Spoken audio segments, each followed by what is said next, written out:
melanjutkan kuliah kita pada pagi hari ini, ya, kita akan membahas mengenai peranan enzim-enzim penting di dalam metabolisme lipida, ya. Jadi kita akan membahas beberapa enzim, baik itu enzim yang berasal dari pankreas atau pankreatik lipase maupun enzim yang berasal dari usus, ya. Baik enzim yang berasal dari usus maupun enzim yang berasal dari lipase. Oke, yang pertama adalah pre-duodenal lipase. Nah, yang pertama adalah pre-duodenal lipase. Ini adalah lipase penting atau enzim lipase penting yang berasal dari pankreas. Apa yang dilakukan oleh pre-duodenal lipase atau pankreatik lipase adalah yang pertama adalah memutus ikatan asam lemak atau FA chains dari posisi 1 dan posisi 3, ya. Jadi memotong ikatan lipida atau trigliserida dari posisi 1 dan posisi 3 sehingga akan menyisakan monogliserida, ya, menyisakan monogliserida pada posisi 2.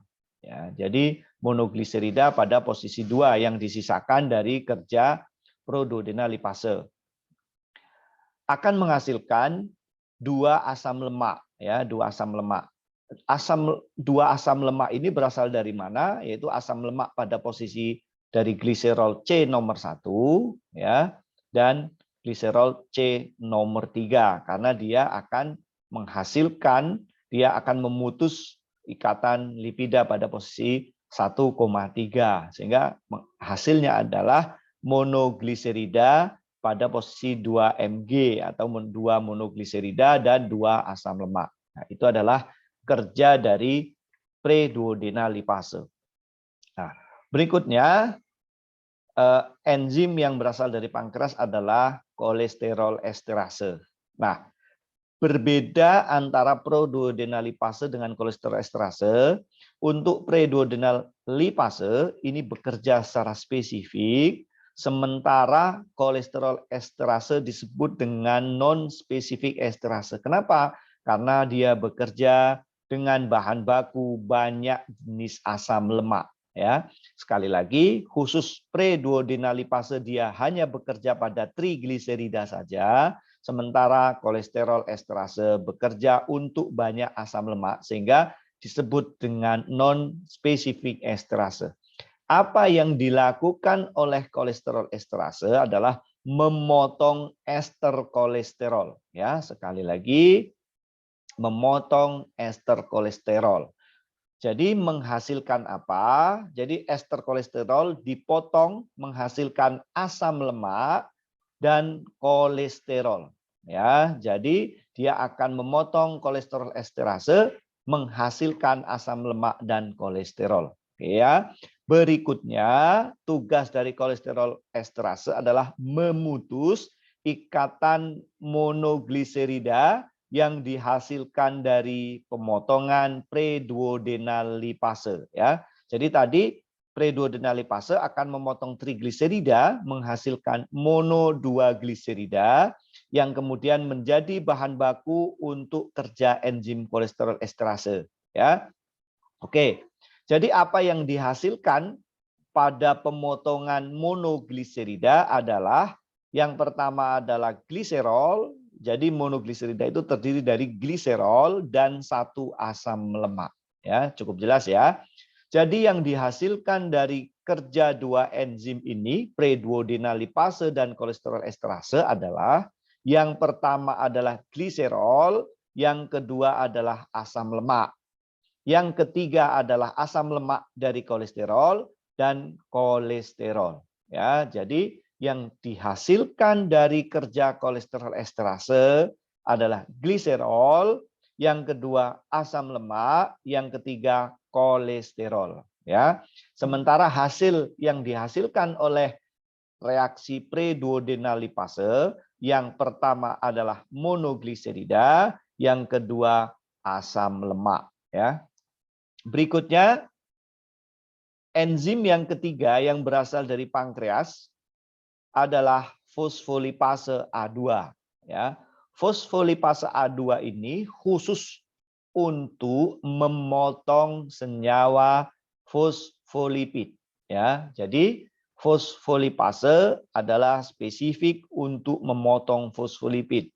Contohnya saja adalah lecitin ya. Lecitin Anda sangat kenal ya, sering mendengar dan pernah melihat senyawanya karena di pelajaran biokimia 1 sudah dibahas. Lecitin ini adalah senyawa fosfatidilkolin, fosfatidilinositol, dan fosfatidil-etanolamin. Ya, saya akan memberikan contoh kalau lecitin ini adalah senyawa inositol atau berasal dari fosfatidilinositol, maka akan diputus menjadi senyawa lisolecitin dan satu asam lemak. Ya. Jadi sekali lagi contoh dari fosfolipid yang akan saya jelaskan adalah lecitin. Jadi akibat aktivitas fosfolipase adalah lisolecitin, di mana ini adalah senyawa lecitin yang sudah dipotong asam lemaknya. Ya, jadi asam lemak dipotong menghasilkan senyawa lisolecitin. Ya. Syarat asam lemak, syarat lipida agar dia bisa masuk ke dalam usus atau dia bisa menyeberang usus masuk ke dalam pembuluh darah, dia harus dalam bentuk asam lemak ya. Itu sangat jelas dalam bentuk asam lemak sebagaimana karbohidrat dia akan masuk ke dalam darah atau masuk ke dalam saluran darah, dia harus dalam bentuk mono atau gula sederhana, yaitu dalam bentuk glukosa atau dalam bentuk senyawa monosakarida yang lain. Sementara untuk lipida harus dalam bentuk asam lemak. Sementara sebagian asam lemak baru diputus menjadi digliserida atau monogliserida, kemudian ada juga senyawa kolesterol. Nah, ini adalah kerja enzim lipase yang berasal dari usus halus. Kalau tadi adalah enzim lipase yang berasal dari pankreas atau sering disebut dengan preduodenal lipase atau disebut dengan pankreatik lipase atau disebut dengan lipase yang berasal dari pankreas. Nah, berikutnya enzim yang kedua adalah enzim yang berasal dari usus ya, enzim yang berasal dari usus. Oke. Atau ini adalah penjelasan tadi gambar bagaimana usus-usus. Nah, jadi bagaimana senyawa-senyawa lipida akan masuk ke dalam usus ya. Ini tadi penjelasan trigliserida ya. Jadi ini adalah senyawa trigliserida.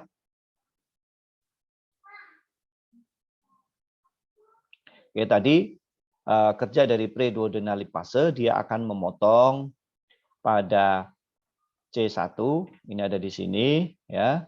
Kemudian akan memotong C3, ini adalah senyawa gliserol yang dalam kotak ini adalah senyawa lipida sehingga akan menjadi monogliserida ya. Oke. Nah. Ini adalah bagaimana penjelasan dari garam empedu dan cairan empedu ya, tadi dijelaskan bahwa penyerapan oleh sel mukosa usus ya, dia akan diserap dengan akan dibantu dengan misel, kemudian dibantu dengan empedu, nah, kemudian baru dia akan diputus ya. Oke. Saya akan menjelaskan selanjutnya asam lemak yang dihasilkan. Ya, ini asam lemak yang dihasilkan dari pencernaan preduodenal lipase, ya, ini preduodenal lipase, kemudian akan diputus lebih lanjut atau akan di breakdown lebih lanjut oleh lipase sebelum diserap ya. Inilah yang akan terjadi di dinding usus halus ya. Oke. Jadi intinya adalah bahwa lipase sebelum masuk ke dalam saluran darah dia harus melalui dinding usus terlebih dahulu ya. Nah, pada saat dia akan masuk ke dalam dinding usus, bentuknya dia sudah harus tercerna terlebih dahulu membentuk senyawa yang disebut dengan asam lemak. Oke. Oke. Ya. Jadi ini gambaran asam lemak bagaimana dia akan masuk ke dinding usus ya. Ini FFA dan monogliserid atau monogliserida, kemudian akan membentuk senyawa yang disebut dengan mixed untuk misel. Nah, kemudian dia ini adalah akan masuk ke dinding usus ya. Ini bagian dinding usus atau disebut dengan brass border. Kemudian ini adalah bagian usus bagian dalam ya. Ini disebut dengan lumen intestinal bagian luar, terus kemudian ini dinding usus, kemudian sebelah sini ya. Ini adalah bagian dinding usus bagian dalam ya. Oke. Jadi penyerapan sel mukosa di dalam usus, jadi terjadi penyerapan untuk lipida atau asam lemak yang akan masuk ke dalam dinding usus melalui sel mukosa ya. Asam lemak diserap kemudian disintesis kembali menjadi lemak dalam bentuk dilakukan oleh badan Golgi dan oleh retikulum endoplasma kemudian masuk ke dalam usus halus ya. Oke. Ini saya akan jelaskan nanti bagaimana perubahan asam lemak dari asam lemak kemudian masuk ke dinding usus. Dari dinding usus akan diapakan ya, setelah diapakan kemudian nanti akan masuk ke dalam darah dalam bentuk apa ya, ini saya nanti akan jelaskan satu-satu. Oke. Jadi lemak tadi dalam bentuk asam lemak sebelum masuk ke saluran darah dia harus masuk ke dinding usus terlebih dahulu ya. Yang menjadi agak rumit adalah bahwa lipida asam yang sudah terurai menjadi asam lemak ini adalah senyawa-senyawa yang reaktif ya. Sehingga senyawa ini harus didesain sedemikian rupa sehingga pada saat masuk ke dalam darah dia tidak menimbulkan masalah. Sementara senyawanya tadi sudah dalam bentuk asam lemak. Nah, ini menjadi bagian penting di dalam metabolisme lipida yang melibatkan organel yang disebut dengan badan Golgi dan retikulum endoplasma yang ada di dalam mukosa usus ya. Apa yang akan dilakukan pada saat usus masuk ke dalam pada saat lipida masuk ke dinding usus, terutama pada bagian sel atau organel badan Golgi dan retikulum endoplasma ya. Jadi ini yang akan terjadi ya. Jadi sebenarnya nah, ini merupakan bagian penting di dalam proses absorpsi dari lipida ya. Jadi tadi sudah saya jelaskan bahwa lipida di dalam saluran pencernaan, terutama di bagian usus halus tadi, terjadi pencernaan lipida dengan melibatkan enzim lipase yang berasal dari pankreatik lipase. Dari proses pencernaan atau pemutusan trigliserida akan dihasilkan senyawa asam lemak, ya. Terus kemudian akan dihasilkan senyawa monogliserida pada posisi 2 monogliserida. Kemudian juga akan dihasilkan kolesterol, ya, akan dihasilkan kolesterol. Kemudian akan dihasilkan senyawa lisolesitin, akan dihasilkan senyawa asam lemak, ya. Nah, bahan-bahan itu ada di bagian dinding usus bagian dalam. Artinya dia kalau kita misalnya punya kalau misalnya saya gambarkan usus ini seperti lingkaran seperti ini. Terus ini ada bagian dinding usus, ya ini bagian dinding usus, ya.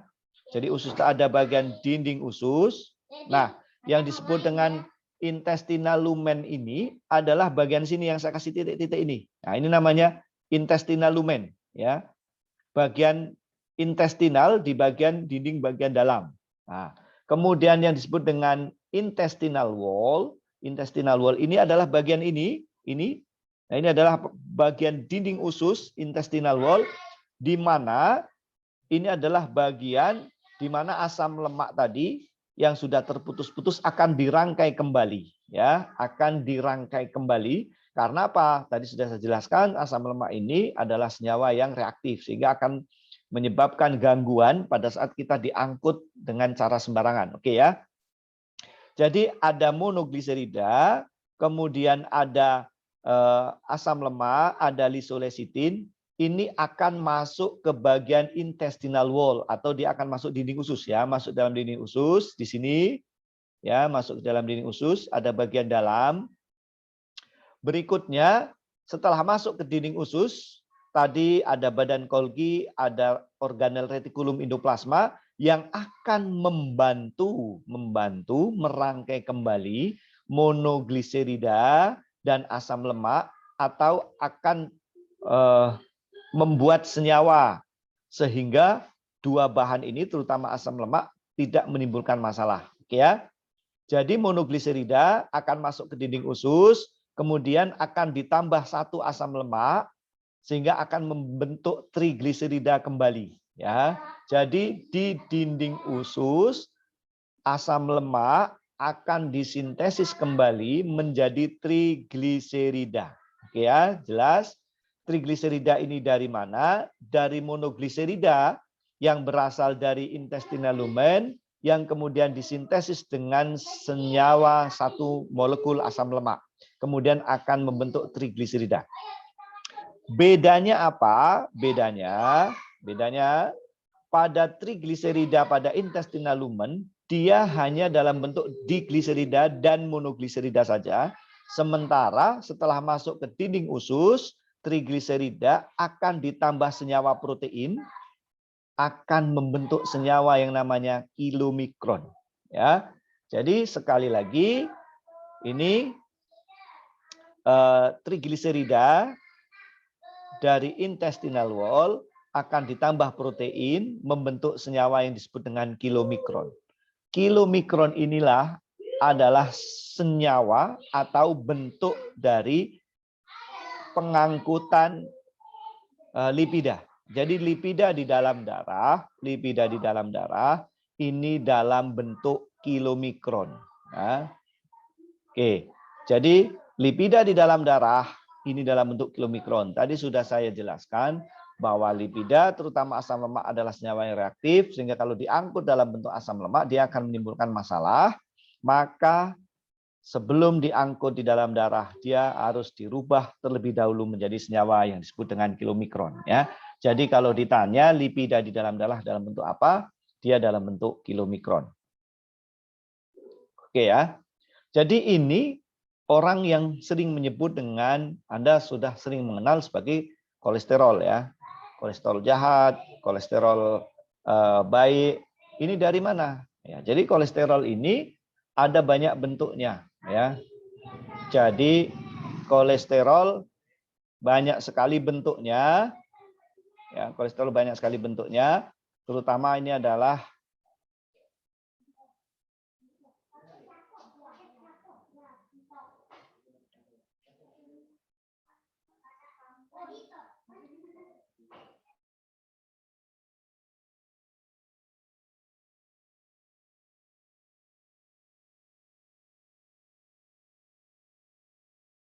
ya, kita lanjutkan lagi.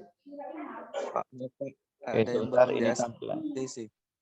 Oke, tampilannya jelas ya? Karena di tempat saya tampilannya berubah. Oke, saya stop share stop screen dulu. Oke.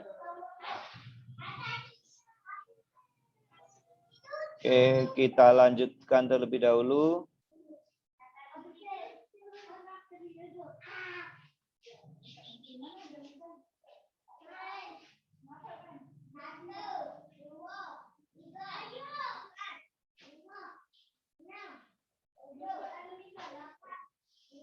Oke, saya screen share lagi.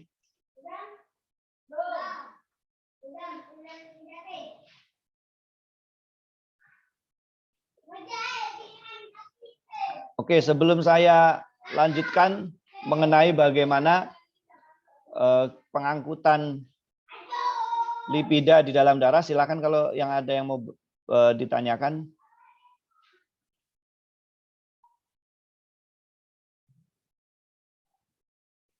Silakan kalau ada yang mau ditanyakan.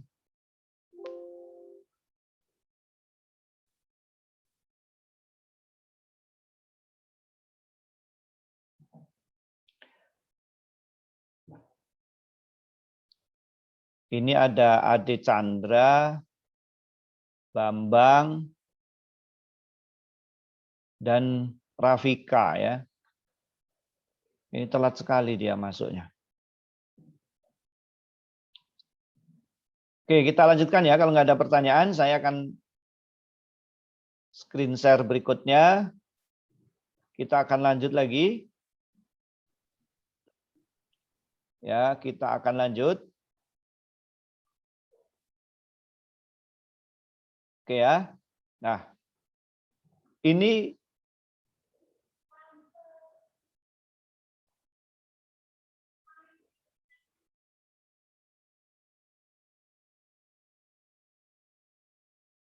oke ya. Ini adalah gambaran kilomikron ya. Ini gambaran kilomikron. Jadi bagian protein, bagian ini yang merah ini adalah bagian fosfolipid. Ya, fosfolipid tadi bisa berasal dari lisolesitin. Ya, kemudian bagian yang kuning ini adalah kolesterol. Ini ada kolesterolnya. Kemudian selain itu ada reseptor protein. Nah, kemudian ini adalah bagian trigliserida yang akan diangkut. Jadi ada di bagian dalam. Nah, ini jadi kilomikron ini bagian dari lipoprotein. Ya, jadi kalau Anda pernah mengenal kolesterol, ada kolesterol jahat, ada kolesterol baik. Nah, ini adalah bagian dari lipoprotein. Jadi sistem pengangkutan lipida dan kolesterol di dalam darah.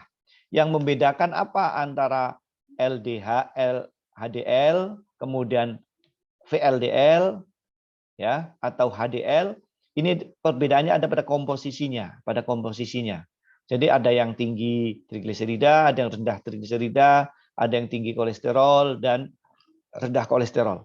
Kemudian selain itu perbedaan lagi apa?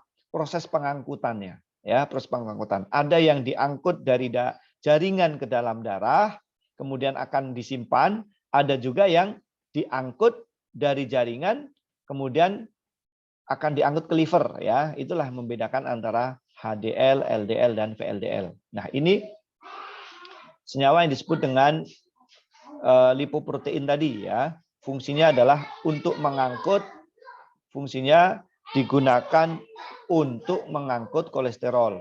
Kolesterol bisa berasal dari jaringan yang akan dikirim ke hati, bisa kolesterol dari darah atau dari hati yang akan dikirim ke jaringan, ya. Ini kilomikron, ini ukurannya cukup besar. Kemudian ini VLDL, ya.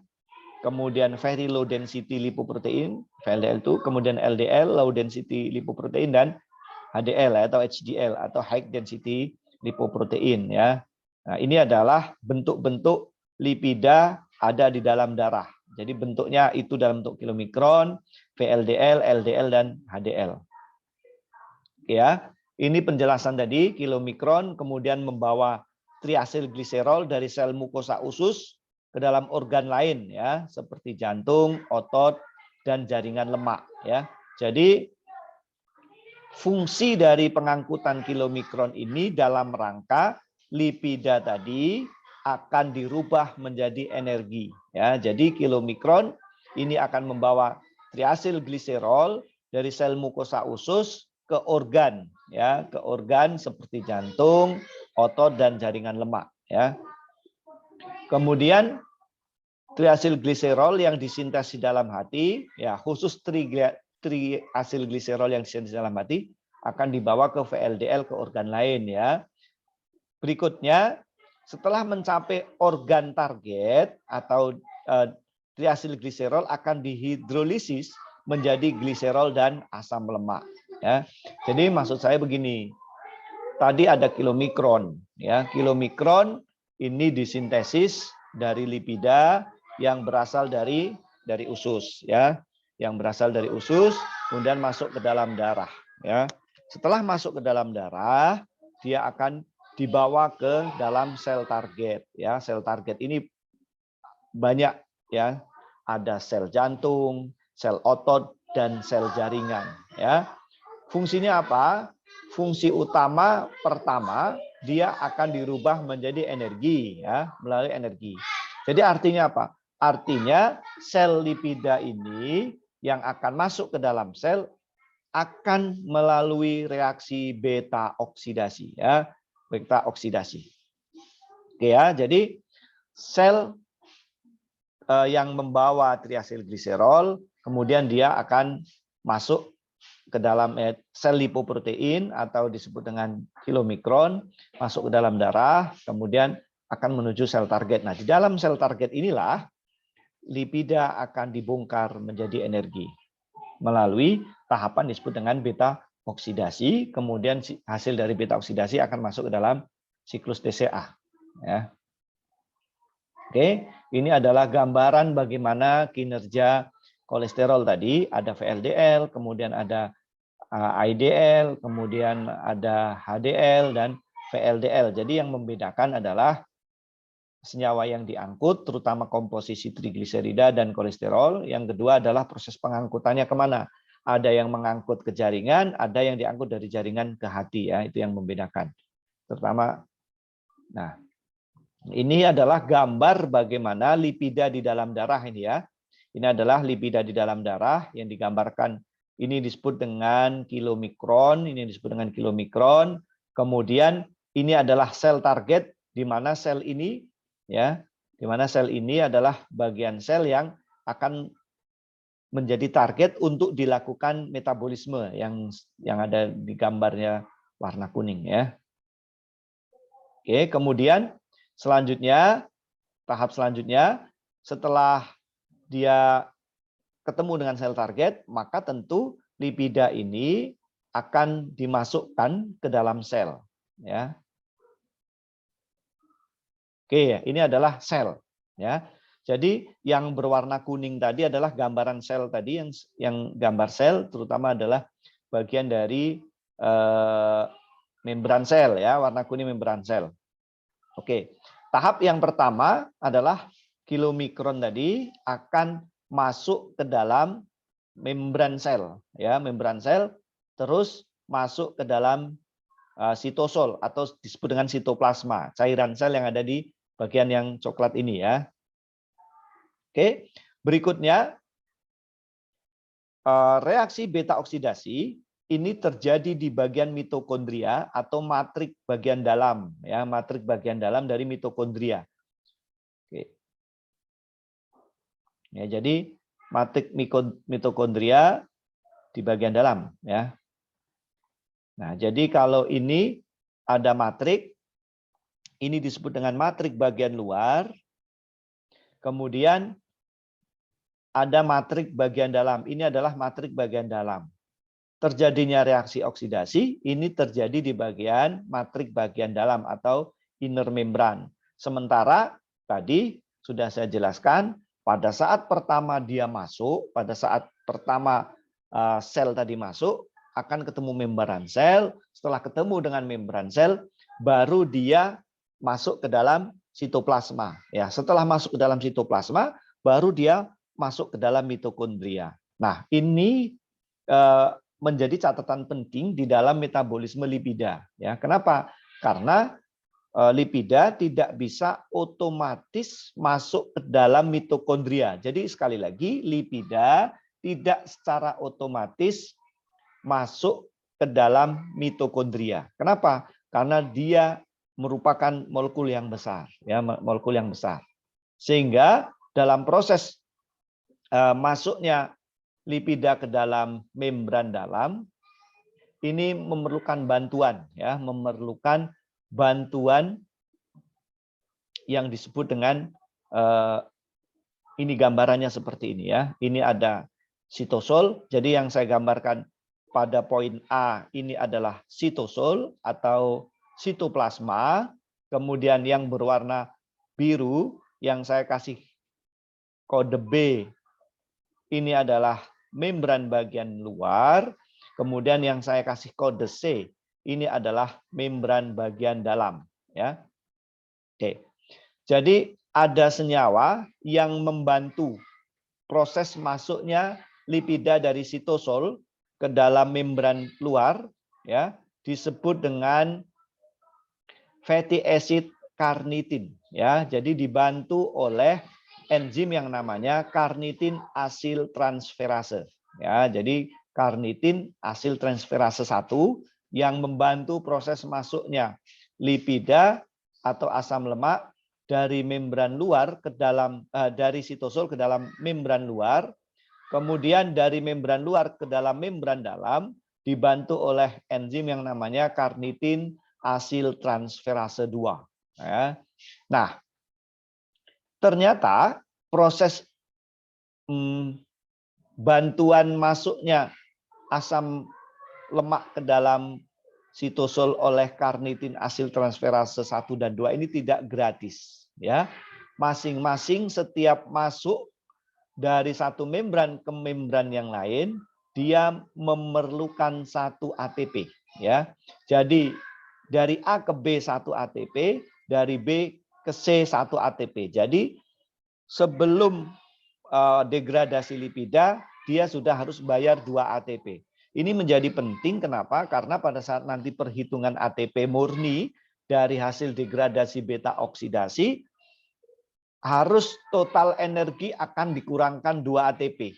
Ya, 2 ATP itu di mana? 2 ATP adalah di sini fungsinya. Jadi 2 ATP ini lipida kita sudah harus bayar terlebih dahulu, 2 ATP terlebih dahulu. Sehingga nanti setelah kita total hasil energi bersihnya adalah seluruh dari energi yang dihasilkan dari beta oksidasi dikurangkan dengan 2 ATP. Ya, ini fungsinya digunakan untuk membantu masuknya enzim ke dalam membran luar dan membran dalam oleh carnitin asil transferase 1 dan carnitin asil transferase 2. Ya, jadi cukup jelas ya. Nah, berikutnya sekarang berarti sekarang berarti lipida sudah berada di dalam matrik membran dalam dan selanjutnya akan melakukan atau akan mengalami reaksi yang disebut dengan beta oksidasi, ya. Jadi selanjutnya akan mengalami beta oksidasi. Nah, mungkin khusus untuk membahas beta oksidasi, saya akan bahas minggu depan, ya. Saya akan bahas minggu depan. Oke. Sampai di sini cukup jelas mengenai saya sengaja dari awal penjelasan lipida, dari lipida itu diangkut, kemudian lipida itu dari pertama lipida itu dicerna di mulut, kemudian lipida diangkut, kemudian masuk mulut, dicerna di usus, kemudian diangkut di dalam darah, kemudian ditransport di dalam darah, kemudian bagaimana lipida masuk ke dalam sel, terus setelah itu lipida baru mengalami reaksi beta oksidasi. Saya sengaja menjelaskan begini supaya lebih runtut, ya, supaya Anda tahu bagaimana tahapan-tahapan pada saat kalau Anda makan yang banyak lemaknya gitu ya. Kalau saya tiba-tiba langsung menjelaskan beta oksidasi, kalian pasti bingung lah. Beta oksidasi itu bagaimana, di mana terjadinya gitu ya. Kemarin oleh Bu Ani juga dijelaskan seperti itu kan, bagaimana metabolisme karbohidrat atau langsung masuk langsung glikolisis.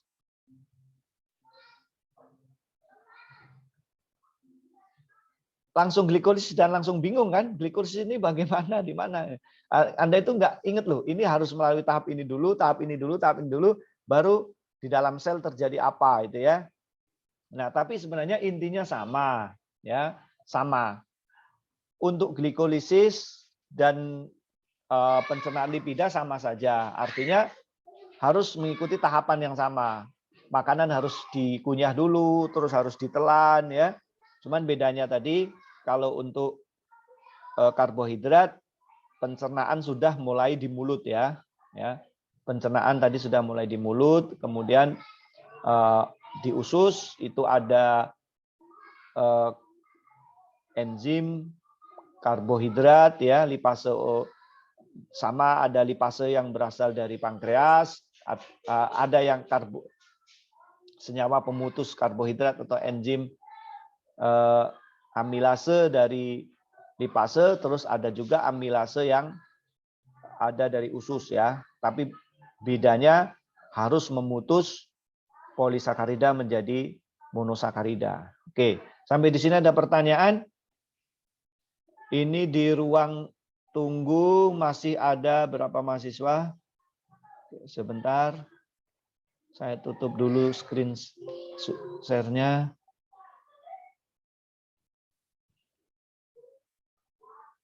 Oke, ini ada yang masih di ruang tunggu. Tolong dicatat dulu mana ketua tingkatnya.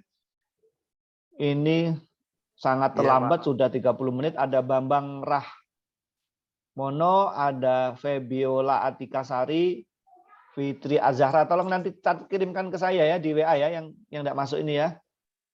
Ini baik, jumlahnya ada 34. 34 tambah 30 tambah 4 kan 38 pas ya. Oke.